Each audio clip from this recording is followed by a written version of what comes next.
నా సన్నిధిలో నడుచుచు నిందారహితుడవై యుండుము. దేవునికి స్తోత్రం కలుగునగాక. హల్లెలూయా. అయితే సృష్టికర్త అయినటువంటి దేవుడు అబ్రహాముతో మాట్లాడటం ఇది మొదటిసారి కాదు.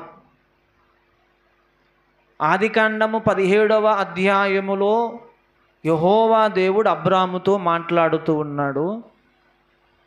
అయితే అబ్రహాముతో దేవుడు మాట్లాడుతున్నటువంటి మాట ఇది మొదటిసారి కాదు.